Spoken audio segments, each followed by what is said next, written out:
número 6. Esta porción se llama Toldot.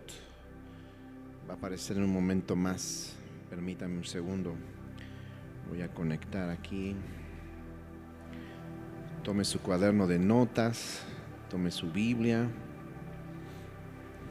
No se me duerma. Sé que hace un poquito de frío para algunos, pero para los que somos team calor, es que yo siempre tengo calor, entonces yo estoy tranquilo. Pero los que son fríos, yo sé, los que son friolentos, a lo mejor está haciendo mucho frío, pero bien. ¿Tiene ahí usted el título de esta porción? Recuerde que parashá significa porción, parashat con T al final, porción de Toldot, así se llama. ¿Qué significa Toldot? Bueno, la parashat Toldot, esa palabra Toldot significa generaciones. Esta palabra está tomada precisamente del primer versículo de esta porción. Ahorita lo vamos a leer a continuación. Así que anote ahí, Toldot significa, ¿qué significa? Generaciones. Y los pasajes correspondientes, Bereshit, recuerde que es el primer nombre, el primer libro de la Biblia, ese es el nombre en hebreo, Bereshit, ese es su nombre original, es así como se tiene que decir. Génesis es una terminología que nos llegó del griego, de la Septuaginta, Génesis. Sin embargo, su título original es Bereshit, en el principio es lo que significa. 25:19 al 28:9 y en los profetas, la Haftará, el complemento de estas lecturas es 1 Samuel 20:18 al 42 y cerramos con una lectura de Mateo 24:29 al 36. Son 7 versículos del Nuevo Testamento o del Pacto Renovado que vamos a darle lectura. Así que vamos a iniciar esta enseñanza esta noche y me gustaría que usted prestara toda la atención debida. Y comenzar con esta palabrita, Toldot, que dijimos que es el plural de Toldá. Toldá es singular, generación.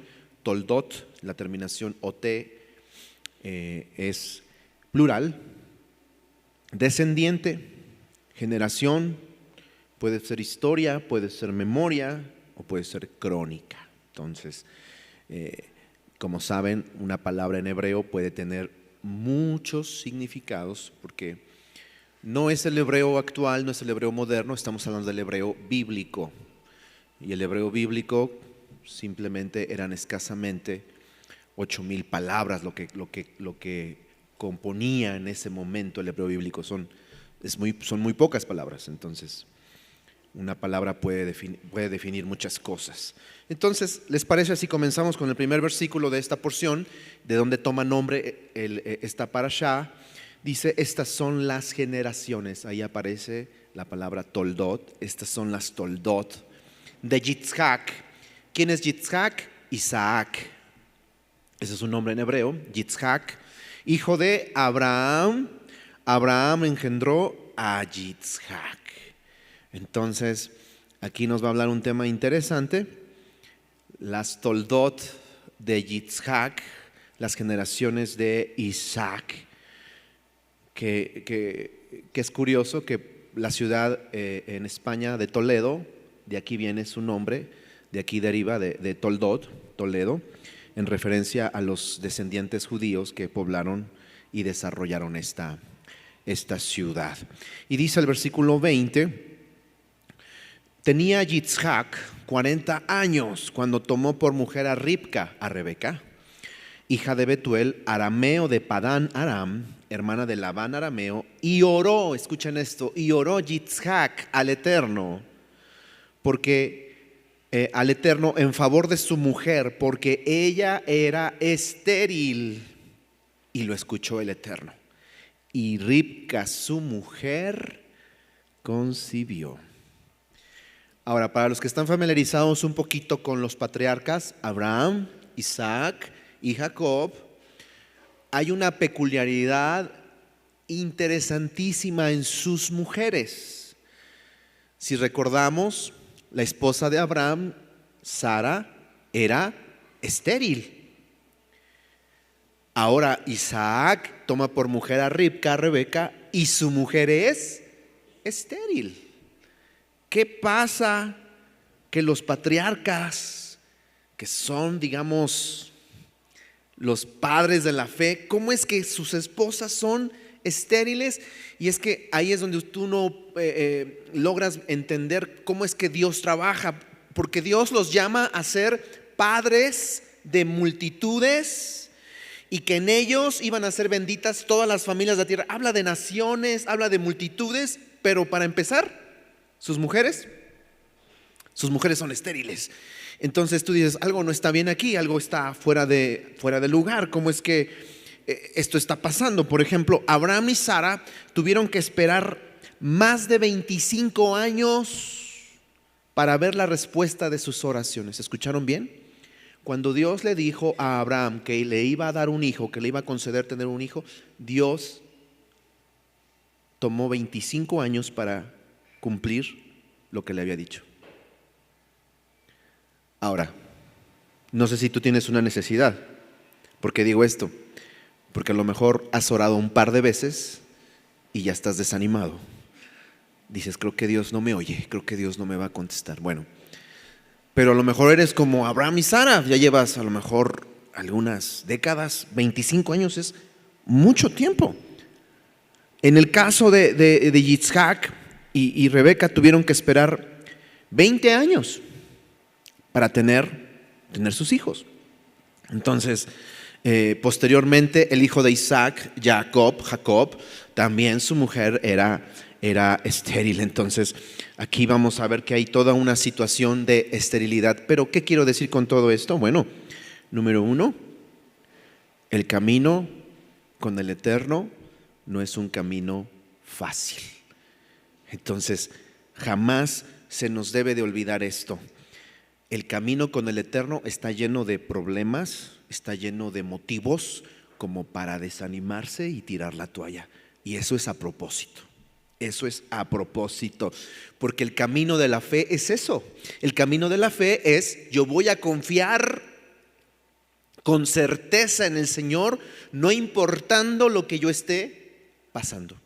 Si tú confías en el Señor solo porque te está yendo bien, eso no se llama fe, eso se llama conveniencia. Eres un convenenciero. Si Dios me da, Dios tiene toda mi atención. Si Dios me bendice, ¡ay, qué Dios tan bueno! ¿Y si no te da? ¿Y si no te bendice? No. Aunque esté atravesando un valle de dificultades, yo sigo creyendo con certeza en el Señor. Entonces, esto es un gran reconocimiento para estos hombres de la fe. Esperar 25, esperar 20 años en una respuesta de parte de Dios, cuando fue Dios el que los llamó, cuando fue Dios el que se los prometió, y que Dios tardara tanto. Por supuesto, porque Dios trabaja de esa manera con sus hijos. Si lo hizo con Abraham, escúchame bien, si lo hizo con Isaac, si lo hizo con Jacob, también lo hará contigo y también lo hará conmigo. El apóstol Pablo, en uno de los capítulos más hermosos que él escribe a la iglesia en Roma, en el capítulo 8 de sus escritos, 8:35 al 37, vean estas hermosas palabras: ¿quién nos separará del amor del Mesías? ¿Quién? Y comienza diciendo Pablo: tribulación, angustia, persecución, hambre, desnudez, peligro, espada. ¿Qué te va a separar de Dios? ¿Qué te va a separar de Dios? Y dice Pablo: tal como está escrito, por causa tuya somos puestos a muerte todo el día, somos considerados como ovejas para el matadero. Y escuchen la frase final: pero en todas estas cosas, y se los puse de otro color, bueno, ahí no se ve tanto, pero en todas estas cosas somos más que vencedores por medio de aquel que nos amó. ¿Cuántos dicen amén? Ahora quiero que aterricemos un poquito esta idea, porque aquí Pablo dice: en estas cosas, pero en todas estas cosas. ¿Cuáles cosas? Lo que acaba de mencionar. ¿Cuáles cosas? Tribulación, angustia, persecución, hambre, desnudez, peligro o espada. Y dice, en todas estas cosas somos más que vencedores. Entonces, Pablo no está diciendo que sin estas cosas vamos a ser vencedores. No, en medio de todas estas situaciones vamos a ser vencedores. Entonces, por supuesto, no por nuestros méritos, no por nuestra fuerza, sino por aquel que nos amó hasta la muerte, Yeshua. Así que el camino de fe, tanto de Abraham como de Yitzhak, su hijo, consistía en confiar en el Eterno para la solución. Escuchen esto, aquí hay una lección para nosotros esta noche. Consistía en confiar en el Eterno para la solución de cada problema que humanamente era imposible resolver. No sé si ustedes han llegado, seguramente que sí. Se han encontrado en esas encrucijadas donde tú dices, humanamente ya se hizo todo lo posible. Hay cosas que humanamente ya no puedo hacer. Aquí necesitamos que Dios entre en acción. Entonces, estamos aprendiendo que, en primer lugar, ¿qué nos enseña que las esposas o las mujeres de los patriarcas fueran estériles? Número uno, que el camino con el Eterno no es un camino fácil. A ti no se te engañó, o si te dijeron de esa manera, si fuiste engañado, y si no, aquí estoy yo para decírtelo. Confiar en Dios, caminar con Dios, tener una relación con Dios, a ti no te exime de tener situaciones. Al contrario, vas a tener situaciones y problemas porque tu fe tiene que ser probada. La segunda lección que podemos tomar de este texto es que las promesas del Eterno no se cumplen sin la colaboración. Digan conmigo, colaboración. ¿Qué significa esto? Sin la colaboración del hombre. El Eterno cumple sus promesas siempre y cuando el hombre colabore con Él. En esta sociedad, con Él busca cumplir esa promesa. Entonces, Yitzhak había heredado de su padre Abraham la promesa. Abraham no vio cumplida la promesa de que en él iban a ser benditas todas las familias de la tierra. Abraham se murió solamente viendo a Isaac por un lado, a Ismael por el otro, y eso es todo lo que vio. Sin embargo, ahora Isaac viene sobre sus hombros, su hijo, esta promesa de que en él iban a ser benditas todas las naciones de la tierra. Y él tiene esta gran responsabilidad. Entonces voltea a ver a su esposa, y su esposa y él no pueden tener hijos, y dicen, vaya problema. Tengo la responsabilidad de cumplir esta promesa y mi esposa y yo no podemos tener hijos. Y entonces, ¿qué es lo que hace Isaac?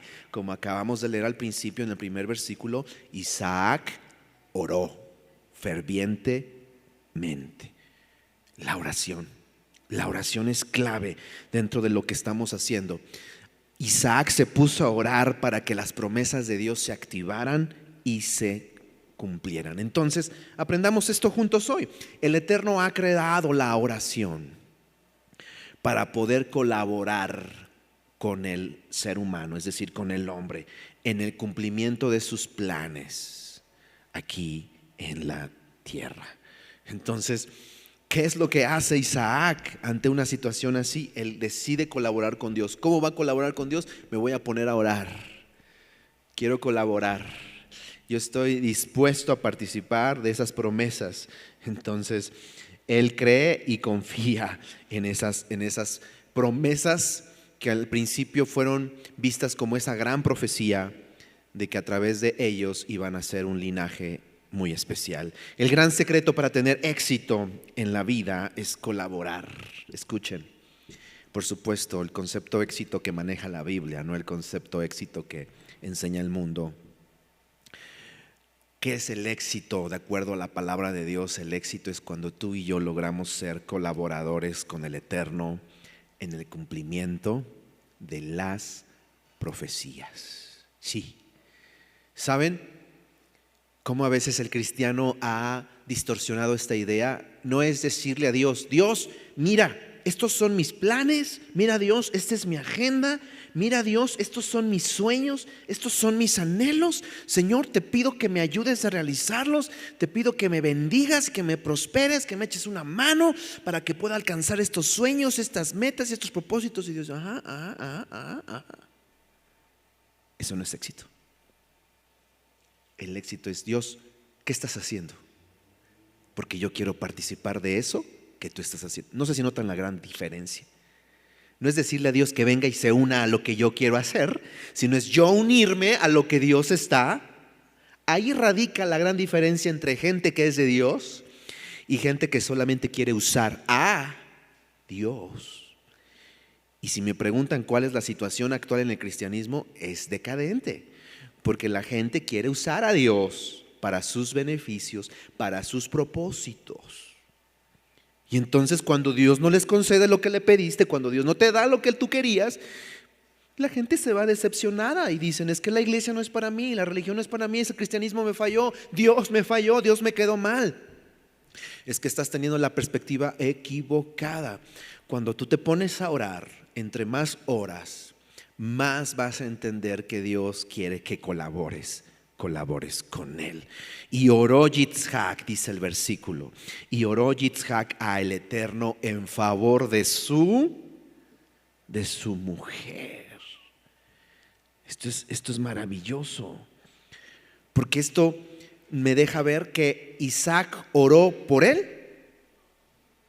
Isaac oró por sus necesidades, por sus sueños, por sus anhelos. Para empezar, ¿de quién fue la idea de que iba a tener descendencia? ¿De él? No, de Dios. Isaac hubiera estado tranquilo porque pues ya tengo a mi esposa, no podemos tener hijos, pues no pasa nada, no se pudo, pues no hay ningún problema. Estamos felices los dos, no pasa nada. Pero Isaac siente sobre sus hombros esta responsabilidad de decir: tengo esta promesa, y esa promesa se le fue dada a mi padre, y el Dios de mi padre, que también es mi Dios, yo sé que puede cumplir esa promesa y quiero colaborar con él porque esta es su promesa de que iba a haber descendencia. Entonces se pone a orar en favor de su mujer, porque Isaac no estaba buscando sus propios intereses en la oración, sino los intereses ¿de quién? Del Eterno. Esa es la diferencia entre una oración efectiva, una oración eficaz, una oración que Dios entiende, un lenguaje que Dios entiende, cuando tú oras por los intereses de Dios, dentro de los intereses de Dios, o cuando estás haciendo una oración egoísta, estás haciendo una oración caprichosa, estás haciendo una oración que solamente se trata de ti y de tu burbuja. Dios dice: ese lenguaje no lo entiendo, esas palabras que usas no las comprendo, ¿de qué me estás hablando? ¿Cuáles planes? Yo no te di esos planes. ¿Cuáles sueños? Yo no te di esos sueños. Entonces, lo que está haciendo aquí Yitzhak es modelándonos algo que, fíjense, desde el principio está trazado aquí en estos primeros capítulos, bueno, ya más de la mitad del libro de Génesis, cómo Isaac es un hombre de oración. Él sabe que tiene que hacer uso de la oración, de la comunicación con el Eterno. Y saben, si nos apuramos un poquito más, cuando llegamos a los evangelios, ¿recuerdan quién dijo esta frase? No se haga mi voluntad, sino la tuya. ¿Alguien recuerda quién dijo eso? Yeshua, nuestro Salvador. Él mismo, el Hijo de Dios. Ni siquiera él dijo: voy a hacer lo que yo quiero. Yeshua, el Hijo de Dios, dijo: pero que no se haga mi voluntad, sino la tuya. Entonces, ¿quién nos vendió una idea de que nosotros somos tan, pero tan importantes que nuestra voluntad es más importante que la de Dios? Está errada esa idea. En realidad, lo más importante, aprendamos hoy esto, lo más importante es que la voluntad de Dios se haga. ¿Acaso usted no ha orado el Padre Nuestro alguna vez? ¿No? Y hágase tu voluntad como en el cielo, así también en la tierra. Esa es una oración bíblica. Entonces, estamos aprendiendo que Yitzhak no oró por sus propios intereses. Yitzhak ora por los intereses de Dios, por sus propósitos, por sus promesas, porque Él está colaborando. Y número 2, Isaac oró con fe, confiado en que el Eterno es poderoso para cumplir lo que ha prometido. Y hágase usted ese favor. Si usted va a orar creyendo las promesas de Dios, hágase usted este favor. A veces he escuchado a personas que oran y Señor, pero pues si se puede, si tú quisieras, no sé si se pudiese, que tú quisieses. Si la promesa está escrita, si usted está orando alineado con la palabra de Dios, con las promesas de Dios, ¿qué crees? Claro. Si estás orando en línea con eso, Dios dice, claro, ese es el lenguaje que tú y yo entendemos. Nos estamos entendiendo. Estás orando de manera bíblica, no estás orando de manera caprichosa, de manera egoísta. Estás orando algo que está escrito en mi palabra, algo que yo he dicho. Y es lo que Isaac nos está modelando. Y dice el Evangelio de Mateo 21-22, y todo lo que pidan en oración. Digan conmigo todo. Y aquí sería muy bueno preguntar, ¿todo? Y todo lo que pidan en oración creyendo lo recibirán. Y escuchen, esta es una frase peligrosa. Y todo, Padre, permíteme tener un Porsche, Padre, permíteme ganarme en el sorteo de la UDLA, una casita ahí, sencilla, Padre. Tu palabra dice que todo lo que pidamos. ¿Acaso no dice así? Y todo lo que piden en oración, creyendo. Y escuchen esa palabra, creyendo. Esa parte es importante, porque es cuando nuestra fe está alineada a la palabra de Dios. Pero si lo que estoy pidiendo es una cuestión que es egoísta, que es caprichosa y que es a lo mejor fuera de los estándares que la palabra de Dios me enseña, definitivamente Dios no me lo va a conceder. ¿Por qué? Porque de cierta manera habrá cosas que en lugar de acercarme a Dios, me van a terminar alejando o distorsionando la idea de quién es Él. Él es un Padre que nos ama, sin embargo no es un Padre en entendido de decirlo de esta manera, que te va a dar todo lo que le pidas, porque Él no malcría a sus hijos. Lo voy a repetir, Él es el Padre perfecto. ¿Cuántos lo saben? Él es el Padre perfecto y Él no malcría a sus hijos. ¿Qué significa? Que no les da todo lo que le piden. Y los que somos papás sabemos un poquito de eso, que llega un momento que tú dices, hija, no te puedo dar todo lo que me pides. Aunque pudiera, dicen algunos papás, aunque pudiera, no te lo puedo ni te lo debo dar. Porque esto es parte del proceso de formación y educación de nuestros hijos. Y eso es formar carácter, y es un principio tan valioso que el Eterno está formando en la vida de cada uno de nosotros, carácter. Pero además de esto dice que Isaac oró fervientemente. Y esta es una palabra interesante. Dice que y oró. Oró. Esa palabra que es traducida del hebreo vayetar y oró es interceder. Pero también es la raíz, esta palabra vayetar, de abundancia. Significa que Isaac no oró una vez, no oró dos veces, fue una oración abundante, abundante. Y esa es mi petición y exhortación a todos ustedes esta noche. Si ustedes tienen una necesidad y sabes que lo que estás pidiendo es alineado a la palabra de Dios y no has recibido respuesta, yo te invito a que tomes en consideración esto, que tu oración sea abundante. Es decir, ora, ora, ora, ora, y cuando termines, vuelve a orar. No dejes de orar. ¿Recuerdan la parábola del juez injusto y la viuda? Que Yeshua le cuenta a todos, les explica a todos los que lo estaban escuchando. Esta mujer que le pide al juez que le haga justicia, y lo va a ver en la mañana, y lo va a ver en la tarde, y lo va a ver a la hora de la comida, y lo va a ver antes de dormir, y lo va a ver cuando está durmiendo, y el juez dice ya, ¿Qué es lo que quieres?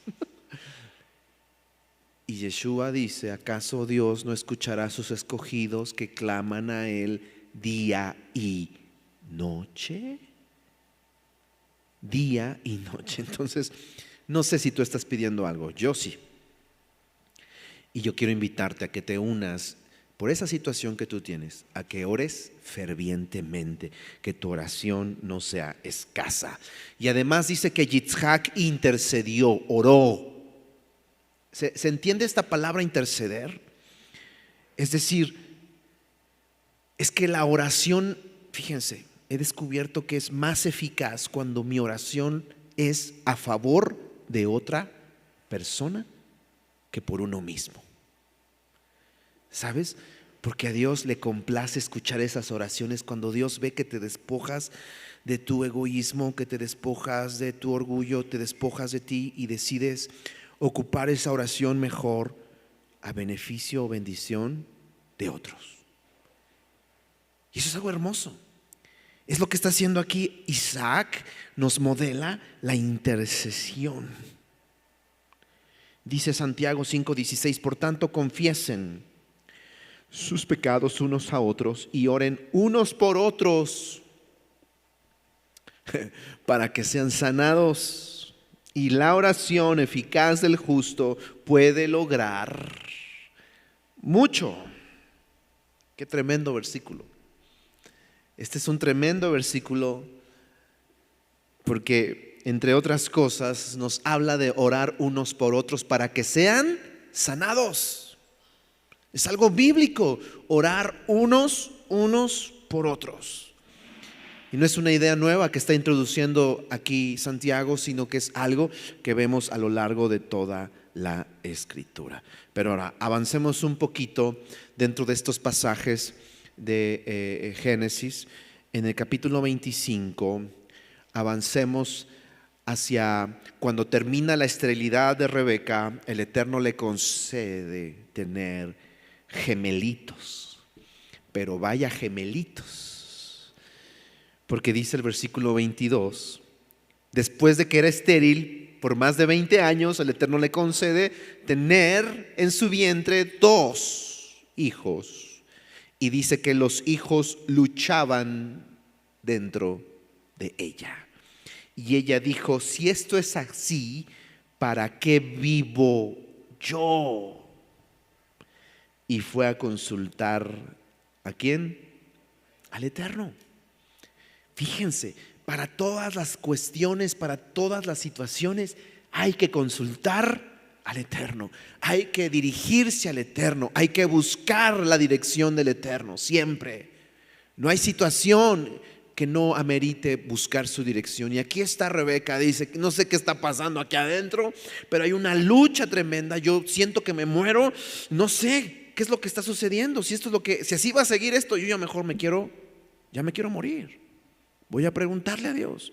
Y esta mujer va y le pregunta al Eterno y el Eterno le contesta y el Eterno le dijo, fíjense, esto es oración.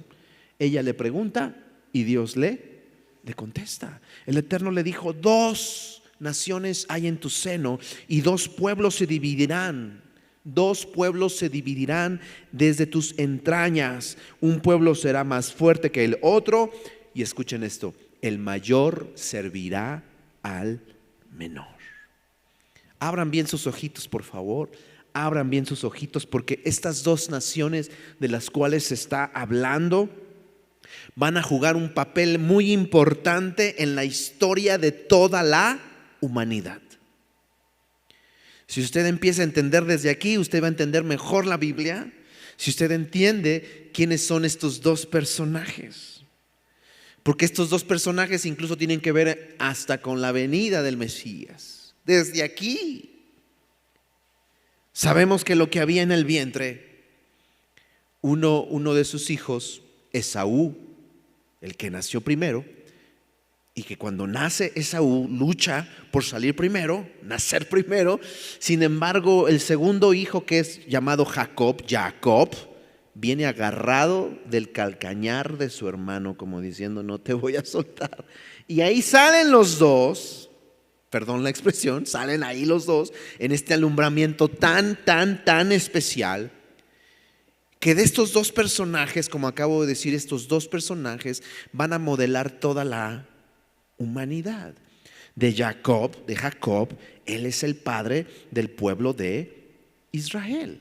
Él mismo después va a ser llamado Israel, de él vienen las 12 tribus de Israel. Y por otro lado, Esaú, su hermano, es el padre de Edom, y de Edom viene todo el imperio romano.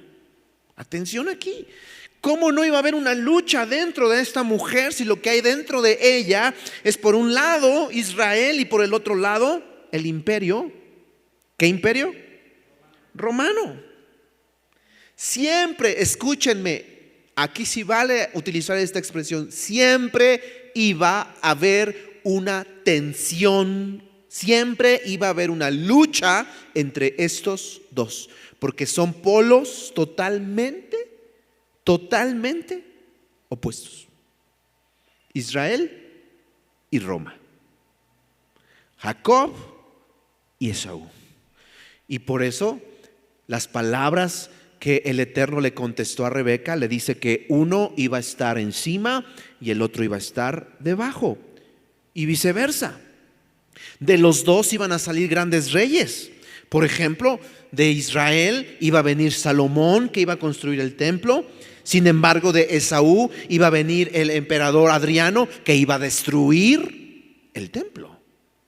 Siempre iba a haber esta tensión, siempre iba a haber este conflicto, Israel o Jacob con Esaú, el imperio romano.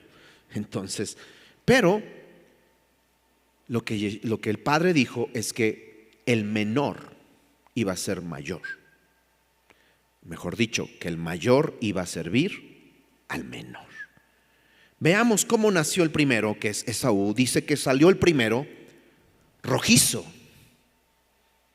todo velludo, como una pelliza, dice aquí, y lo llamaron Esaf, o Esaú en español, Esaf en hebreo. Y es interesante porque el término Esaf viene de la palabra azui, que significa desarrollado o hecho. Significa que cuando Esaú o Esaf nació, él ya venía muy desarrollado. De hecho, dicen los eruditos que Esaú ya nació con mucho vello y que ya traía dientes. Ya venía desarrolladito el campeón, Esaú. Bueno, este fue el primero. Llegó el segundo, versículo 26. Después salió su hermano. Y escuchen esto: con su mano asida al talón de Esaf. Esa palabra talón es Ekev. Por eso le llamaron Jacob. Jacob viene de Ekev, que significa el que agarra del talón. Hay una enseñanza hermosa ahí dentro de todo esto. En un momento más voy a tratar de explicar de forma muy sencilla, porque es algo muy profundo. Aquí viene asido al talón de Esaf y lo llamó Jacob. Yitzhak tenía 60 años, ¿se acuerdan? Que cuando tenía 40 años tuvo a su mujer Ribca, se unieron en matrimonio y tardaron 20 años para llegar hasta este momento, 20 años. Así que una vez más te repito, no te desesperes si ya oraste un par de meses. Si eres hijo de Abraham y de Isaac, pues te esperan otros 19 años aproximadamente. No desistamos en creer y en confiar en las promesas del Eterno. Y dice aquí que tenía 60 años cuando ella los dio a luz. Y bueno, les mencioné hace un momentito, la palabra hebrea para talón es Ekev, de ahí viene Jacob, por eso se llama Jacob. Entonces, ¿por qué del talón? ¿Por qué no del brazo? ¿Por qué no de la oreja? ¿Por qué no de los cabellos, si está tan velludo? Bueno, así como la cabeza es el principio de algo, el talón significa el final de algo. Y de ahí viene tomado Jacob. El hecho de que él lo esté agarrando del talón significa que al final Jacob va a tomar el dominio sobre todo el mundo. Es decir, Israel, el pueblo de Dios, va a tomar el dominio de este mundo. Cuando el Imperio Romano, y entiéndase, no solamente estamos hablando de una cuestión geográfica de Roma, nos estamos refiriendo a toda esta ideología que se ha esparcido a lo largo de siglos y siglos y siglos, con esta idea grecorromana que se ha segregado y que está incluso dentro de las iglesias todos los domingos, todas estas ideas grecorromanas. Hay prácticas que se hacen que ni siquiera la gente se pregunta, ¿y esto por qué lo hacemos? Y muchas de esas prácticas son grecorromanas. Pero está escrito que al final el pueblo de Dios va a tomar el dominio sobre todas las naciones, es decir, el Imperio Romano, toda esta ideología va a venir a menos. Jacob será el que vencerá al final. Sí, porque después de todo esto hemos aprendido y estamos aprendiendo que Jacob tendrá su lugar, porque el mayor terminará sirviendo al menor. Entonces, cuando dice aquí que cuando tenía 60 años fue que ella los dio a luz. Y esos 60 años, si nos ponemos un poquito más, ¿cómo llamarles? De manera más profunda, podemos ver que esos 60 años en realidad son un sinónimo de los 6,000 años que están corriendo dentro de la historia. Históricamente, culturalmente o cronológicamente incluso podemos decir que aproximadamente estamos en el año 5785. ¿De acuerdo? Entonces, cuando llegue el 6000, los 60 años va a dar a luz. Y entonces la historia es cíclica, se repite y se repite una y otra vez. Lo único que tenemos que hacer es conocer la historia, porque si no, no sabemos en dónde estamos parados. Les voy a pedir que se pongan en pie y vamos a hacer esta oración para terminar esta noche. Recuerden que en la parte de allá atrás tenemos material de estudio, es extra. Quise extenderme un poquito más en el material de estudio sobre Jacob y Esaú, lo que representan, por un lado, la vida espiritual, la vida en Dios, pero también Esaú, la vida carnal, la vida materialista. Así que, por favor, estúdielo, hágase las preguntas y si tiene dudas, cuestione, pregunte, investigue, indague. Usted no se quede con nada de dudas. Siempre pregunte y saque cualquier cuestionamiento a la luz, porque esa es la manera en la que aprendemos, esa es la manera en la que crecemos espiritualmente. ¿De acuerdo? Cierre sus ojos un momento. Padre, gracias por esta noche, por permitirnos estar en este fin de semana aquí en tu casa. Ha transcurrido, Señor, una semana más, Señor, con circunstancias, con adversidades, Señor, pero hoy podemos decir, Señor, que tú nos has sostenido. Es gracias a ti. No estamos aquí jactándonos o enorgulleciéndonos de que somos muy buenos o que fuimos nosotros o que nos hemos cuidado a nosotros mismos. En realidad has estado presente en nuestra vida. Eso queremos agradecerlo, agradecerte tener una familia, tener un hogar, agradecerte, Señor, tener la oportunidad de abrir la palabra tuya y poderla aprender. Agradecerte, Señor, que siempre hay unos brazos abiertos de parte de ti hacia nosotros, Señor. Gracias, Señor, por amarnos con un amor sin condiciones, con un amor que cubre multitud de errores, multitud de faltas. Gracias, Señor, gracias. Nos sentimos comprometidos contigo, nos sentimos eternamente agradecidos por todo lo que haces por nosotros. Y esta noche es un deleite estar aquí, aprender de ti, aprender de tu palabra, Señor. No es una carga, no es una imposición, no es una obligación, no es ni siquiera la religión la que nos trajo aquí. Señor, es nuestro deseo conocerte, es nuestro deseo saber más de ti, porque tú eres una experiencia y queremos estar conscientes de esa experiencia contigo. Más allá de lo que han dicho los hombres, más allá de lo que digan las personas, tener una relación personal contigo. Gracias. Gracias por cada persona que está aquí esta noche. Envíalos con tu paz y tu bendición a nuestros hogares y permítenos experimentar paz y descanso en nuestros corazones. En el nombre de Jesús. Que el Señor te bendiga y te guarde. Que el Señor haga resplandecer su rostro sobre de ti y tenga de ti misericordia. Que el Señor alce sobre ti su rostro y que te conceda de su paz. Amén. Shabbat Shalom. Reposo y paz para todos ustedes. Que tengan un bonito fin de semana. Nos esperamos el próximo domingo. Pase por su material de estudio.